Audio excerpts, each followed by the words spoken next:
Kemudian tadi dari Ustadz Zainal Abidin membicarakan masalah tahlilan. Padahal ini nanti ada sesi khusus ya tentang tahlilan. Memang tahlilan ini di dalam kitab I'anatul Talibin, bid'ah mungkarah, dalam sebagian lain dikatakan bid'ah makruhah.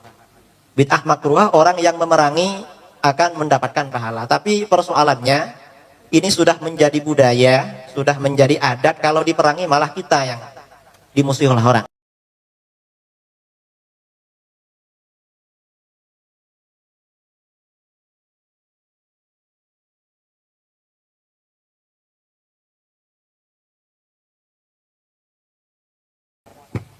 Ini di dalam kitab I'anatul Talibin, saya bacakan dikit ya.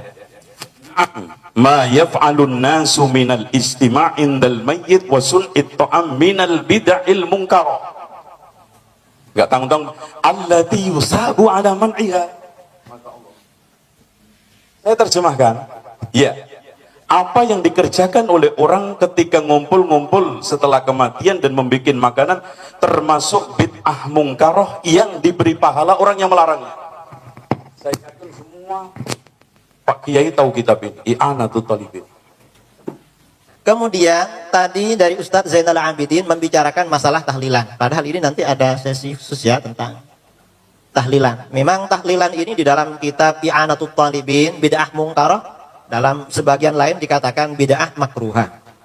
Bid'ah makruhah orang yang memerangi akan mendapatkan pahala. Tapi persoalannya ini sudah menjadi budaya, sudah menjadi adat, kalau diperangi malah kita yang dimusuhi oleh orang. Padahal kata para ulama di dalam ada seorang ulama dari mazhab Hambali, ada kitab namanya Al-Adabus Syar'iyyah wal Minahul Mar'iyah, karangannya Ibnu Muflih Al-Maqdisi. Beliau muridnya Syekh Ibnu Taimiyah. Kitab ini diterbitkan oleh pemerintahan Saudi Arabia.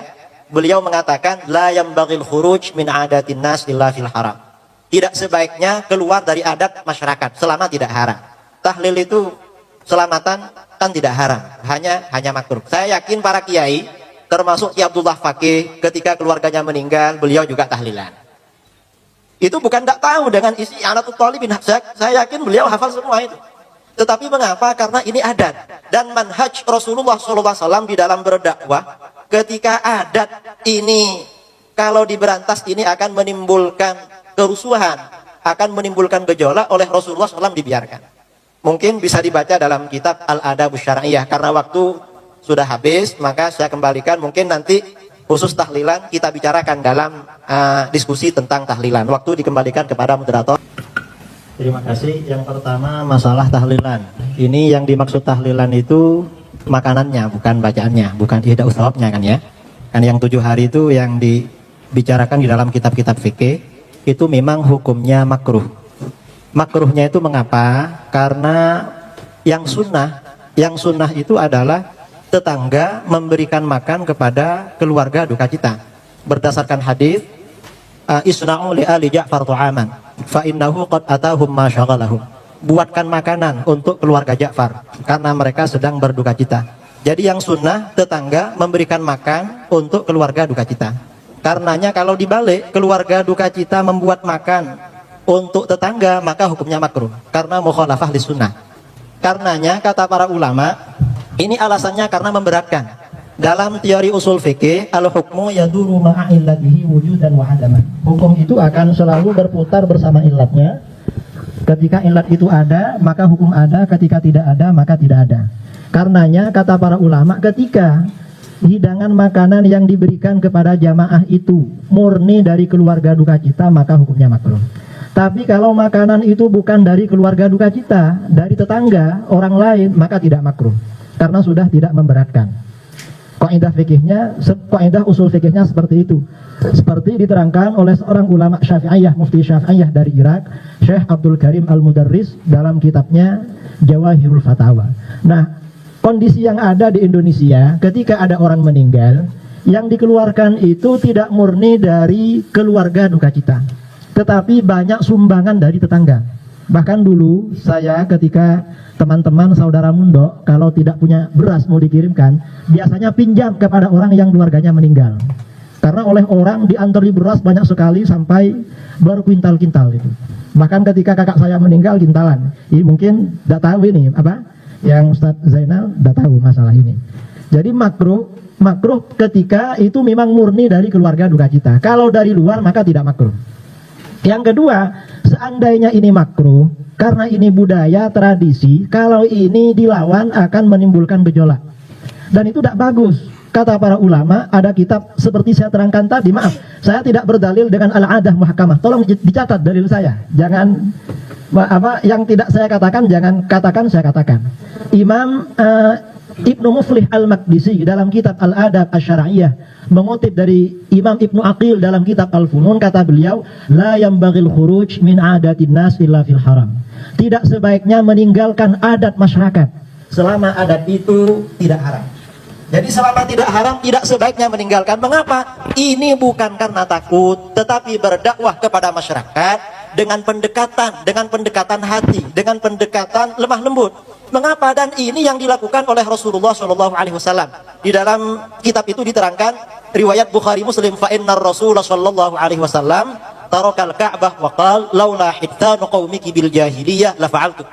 Karena Rasulullah SAW membiarkan Ka'bah dan tidak melakukan rekonstruksi. Alasannya karena umat Islam baru meninggalkan masa-masa jahiliyah. Suatu ketika Rasulullah SAW bersabda kepada Aisyah, Ka'bah itu bukan Ka'bahnya Nabi Ibrahim. Pada masa jahiliyah pernah roboh ketika orang Quraisy membangun Ka'bah bersamaan dengan krisis ekonomi. Karena tidak ada biaya, Ka'bah dibangun lebih kecil. Lalu kata Aisyah, kenapa Rasulullah tidak dibongkar, dibangun lagi? Kata Rasulullah, laula hittanu qaumiki bil jahiliyah la fa'altu. Seandainya bukan karena kaummu baru meninggalkan masa-masa jahiliyah, Ka'bah itu saya rekonstruksi. Ka'bah saja dibiarkan, apalagi cuma tahlilan 7 hari. Penting mana merubah Ka'bah dengan merubah acara tahlilan 7 hari? Karena Ka'bah itu kiblat umat Islam. Ternyata Ka'bah ini setelah tahun 65 Hijriah dibongkar oleh Khalifah Abdullah bin Zubair.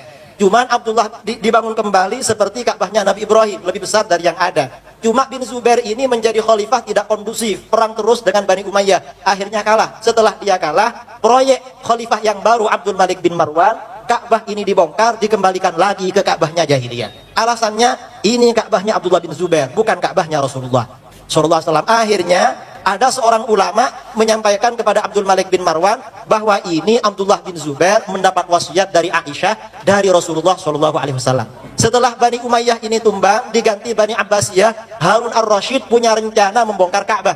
Alasannya ini Ka'bah bid'ah, Ka'bahnya Bani Umayyah. Ka'bahnya Bani Umayyah lebih bid'ah daripada tahlilan. Tambahan dari saya yang tahlilan itu ya. Kemudian beliau minta pendapat para ulama. Ternyata apa kata Imam Malik? Imam Malik mengatakan, la taf'al ya Amirul Mukminin, fa inni akhafu an takuna mal'abatan bainal muluk.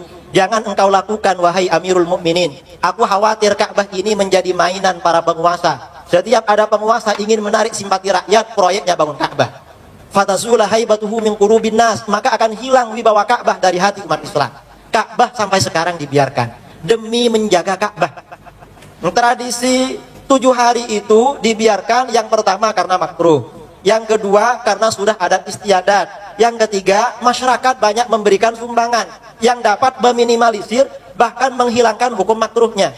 Kemudian yang keempat juga demi menjaga hebahnya ulama dulu, para kiai, para ulama, para masyayikh, pesantren-pesantren yang mungkin tempat mondoknya Ustadz Zainal Abidin sampai sekarang masih tahlilan.